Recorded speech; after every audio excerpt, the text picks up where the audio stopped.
His Excellency, the Vice President of the Republic of Mauritius, Mr. Vayapuri, Dr. the Honorable Mohammed Anwar Hasnu, Minister of Health and the Quality of Life, Honorable Ministers, Honorable Parliamentary Private Secretaries, Honorable African Ministers of Health and Education, Mr. Ngida Getachew, Deputy Director General of UNESCO, members of the Diplomatic Corps, distinguished scientists, guests, Dr. Yusuf Hamid of Sipla, India.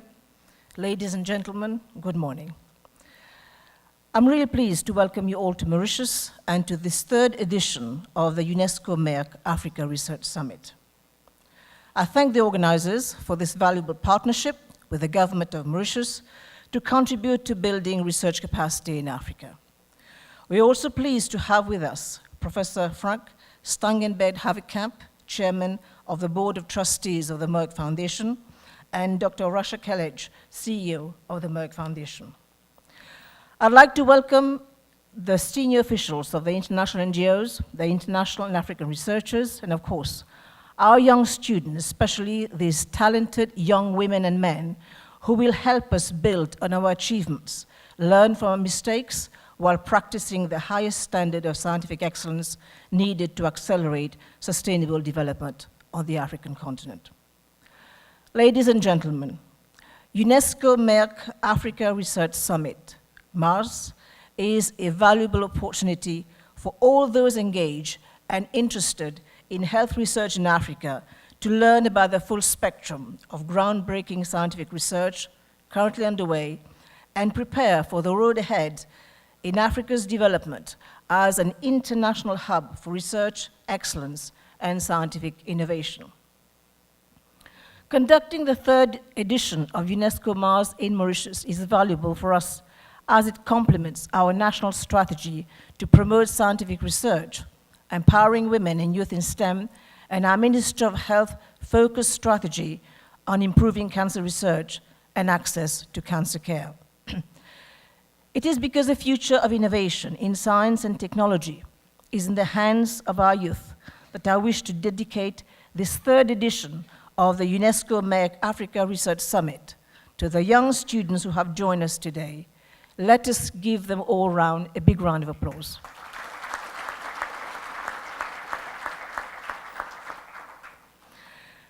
And I would like to take this opportunity, ladies and gentlemen, to say a few words about Mauritius and the importance we attach to science, technology, and innovation for our and Africa's current and future prosperity. Mauritius, as you know, is a small island developing state, and we have a history of colonialism that ranged from brief visits 100 years ago by people of what we now call the Middle East, followed by former colonial powers like Portugal, and in more recent centuries by the Dutch, the French, and finally the British. Since gaining its independence in 1968, Mauritius has shown exceptional progress on multiple fronts. Although we are a comparatively small country, we are leading in terms of many economic, social, and environmental indicators. We were for a long highly dependent on sugarcane cultivation with its dominance on low-wage, low-skill, backbreaking jobs. Mauritius has become, across the years, a developmental state with well-educated and diverse society with a robust and knowledge-intensive economy. Through a focus on sound, people-centered policies, we are now often taken as example, not just for Africa, but for the world, in terms of good governance, as well as a productive financial sector, high-end tourism, and gender equality, to name but a few. We also have a proud history of, and we remain, abundantly multicultural, a living laboratory for societal benefits that accrue from true inclusion. Still, we in Africa face considerable challenges to the health and the well-being of our people. Our continent is home to 15% of global population, but produces only 3% of global GDP, while carrying 25% of the disease burden. And Africa accounts for just 2% of world research output, 1.3% of research spending, and 0.1% of patents. Ladies and gentlemen, the 17 Sustainable Development Goals present an optimistic picture of what the world can look like in 2030. But Africa has far to go to reach these goals, more particularly those relating to poverty and disease. Our future will depend on our ability to prioritize investment in research and development to solve some of the toughest health and development challenges the world has ever faced. In addition to the human development imperative, our investment in science and technology will also be pivotal to our economic health. When it comes to market competition, we must also reckon with the fact that Africa must catch up with other rapidly growing economies of Asia, Latin America, and the Middle East. But I'm confident that a greater frontal push in science, technology, and innovation will be key to sustaining the African rising narrative, both now and in the future. Ladies and gentlemen, it is particularly timely that we are meeting today to discuss the latest advances in cancer research and vaccine development. Our deliberations are important because as the middle class rises in Africa, so are the afflictions of abundance. Death due to non-communicable diseases threaten to overtake death due to communicable diseases in sub-Saharan Africa in the decades to come. In this region of the world, NCDs account for just 28% of mortality as recently as 10 years ago. Yet, the US Agency for Healthcare Research and Quality estimates that by 2030, the NCDs, prominently cancers, heart diseases, and type 2 diabetes, will account for 46% of mortality in sub-Saharan Africa. The comparable change in incidence of NCD mortality in the wealthiest region of the world are just a minor increase of 2% from 87% of mortality in 2008 to 89% projected in 2030. Of course, there is good news in these figures. The incidence of communicable diseases in sub-Saharan Africa is decreasing, both in the absolute and proportionally. In fact, life expectancy at birth increased in sub-Saharan Africa an outstanding 50% from 40 years to 60 years between 1960 and 2015, despite the thankfully momentary decline in life expectancy suffered in 1990s as a result of the AIDS epidemic.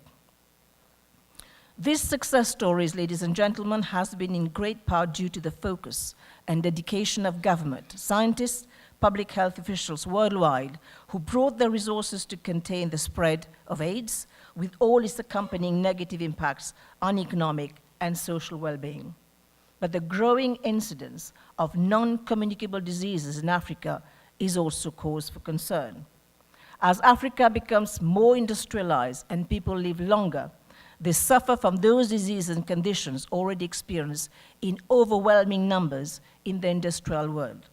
So, what can we learn from the lessons of experience from industrial countries as they've been confronted for decades of increased type 2 diabetes, cardiovascular diseases, stroke, certain cancer, infertility, and complications in pregnancy? There are several messages that can be gleaned from these converging events. First, we can and must take advantage of the accumulated experience in these critical areas and over 2 generations, disease that is in great part a result of poor nutrition and unhealthy living has overtaken people in the US to the point that as of 2014, more than 38% of individuals over 20 are obese, and an outstanding 70% were at least overweight. Those numbers are just now starting to decrease due to concerted public health and education measures, as well as important advances in pharmaceutical and non-pharmaceutical treatments. We must therefore seize upon the opportunity and build our capacity to deal with these threats through the power of partnerships. Second, we can also extrapolate from African success stories in the technology sectors where entrepreneurs have been able to take advantage of the relative lack of infrastructure to leapfrog directly to better market-based solutions. Ladies and gentlemen, a few years ago, we all witnessed the challenges posed by Ebola, which threatened to become a disastrous global pandemic. To fight Ebola, government, international health agencies, and private foundations stepped up the effort, provided major resources, and improved condition coordination to combat deadly disease and contain its spread. However, because non-communicable diseases plays out more slowly and not transmitted from person to person, they tend to invoke less urgency and evoke fewer glaring headlines.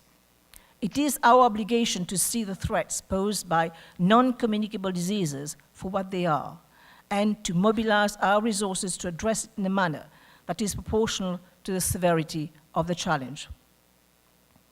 This is the premise of a new alliance called CARI, the Coalition for African Research and Innovation. CARI is a coalition of government, universities, foundations, NGOs, and pharmaceutical firms, including MERCK, who have come together to build world-class research and development infrastructure in Africa. It exists to accelerate scientific breakthrough in Africa to help more Africans lead better lives. CARI's approach is two-pronged. First, to increase investment in research and development on the continent, and second, to decrease the fragmentation of existing research by linking people to one another, to ideas, to resources, including funding, together with all the other resources that make up robust science and technology ecosystems for mentorship to policy advice. CARI's goal is to catalyze a highly coordinated, well-funded, innovative African research development community. It will convene stakeholders to work together towards commitment in new ways to meet short-term health and development objectives while building long-term capacity in various fields of science.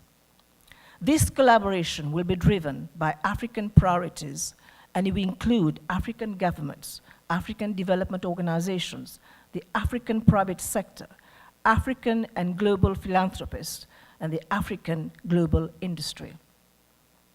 The ultimate vision of CARI is to create a momentum that makes science and innovation a central part of the public discourse in Africa. One of the tools that CARI will employ to raise the level of political and public engagement and commitment is rigorous documentation of the long-term benefits and investment to the economies of the African nations. This will be critical to enlist governments and others to regard research and development not as an expense, but rather as an investment in economic development and well-being. Thus, CARI is gathering public and private investment, focusing initially on clinical and translational research to build a dramatically scaled-up infrastructure for science on our continent. It will also ensure the right governance conditions to enable and attract public and private investment in R&D in Africa, an essential element to the maintenance of sustainable initiative. With seed funding from the Bill and Melinda Gates Foundation, the Wellcome Trust, and the US National Institute of Health, its long-term ambitions are to reinforce every step of the research ladder so that opportunities for world-class training and satisfying jobs in research and manufacturing of pharmaceuticals are attractive in Africa as they are elsewhere in the world. CARI also intends to exploit an opening to reverse African brain drain. It will work to create brain gain, or what I like to call an increase in brain circulation. Why shouldn't Africa attract promising students and postdoc for their education and training in the way that North America and Europe had since the 20th century? Ladies and gentlemen, our summit today is an essential building block as we seek to build a sustainable infrastructure to boost world-class training and scientific productivity here in Africa. I'm confident that through a commitment to scientific excellence, increased investment in R&D, and the power of partnership, we can improve the everyday lives of African citizens. We can and we must rise to the multifaceted challenge. Our ability to create a sustainable future for ourselves is not optional. It is existential. There's an African proverb that says, the best time to plant a tree was 20 years ago. The second best time is now. I urge you all, and especially the students to whom this summit is dedicated, to bring your seedlings and your shovels and let us plant that tree together for a better tomorrow. Thank you for your attention.